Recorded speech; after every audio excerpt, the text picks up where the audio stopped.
Sellers, I'm here to tell you the number one tip that your agent should be advising you about before you even list your home for sale. Most homebuyers and sellers think that securing the contract on a house is the hardest part, but oh no, it's typically the home inspection process. When buyers first view a home and decide to make an offer, they're overtaken with emotion.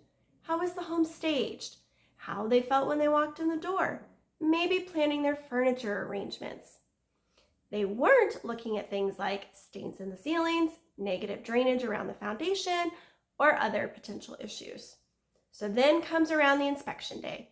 Buyers love to attend the entire inspection, which gives them 2 or more hours to really look at the house.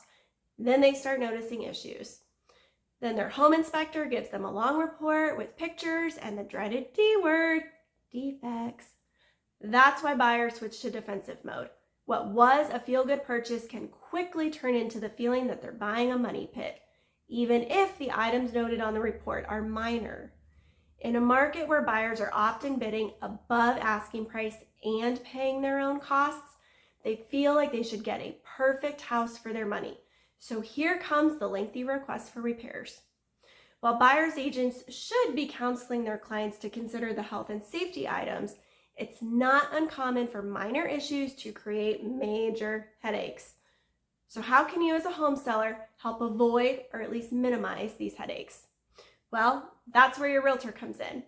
Your realtor should be walking through the home before you even list it, pointing out potential issues for a home inspection. Let's say it on the record, I am a realtor, not a home inspector. However, I've seen hundreds of home inspection reports in my day. Not to mention my husband is a home inspector, so an experienced realtor should be able to pick up on potential items that are in plain view. One of my most common examples, downspout extensions. Water and foundation do not mix, so water needs to be diverted several feet away. But how often do I see downspouts, sans extensions, that are dropping water right at the base of the foundation? Often. So I tell sellers, hey, run to the neighborhood hardware store, pick up some cheap extensions. Another example is a dryer vent. Every home inspection report I've seen in 7 years notes excessive lint in the dryer vent line.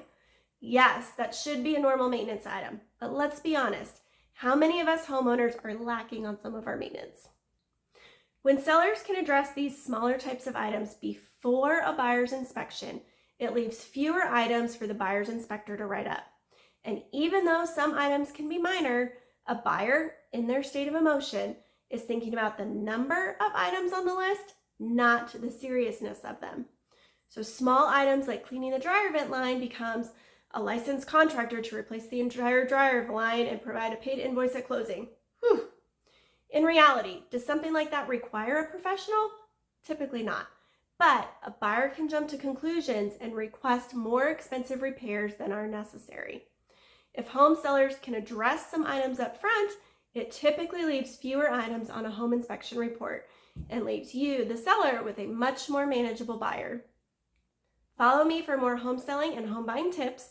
And if you're in the Wichita, Kansas area, I'd love to help you with your real estate needs. I'm Carrie Westhoff with Cloud9 Realty Group.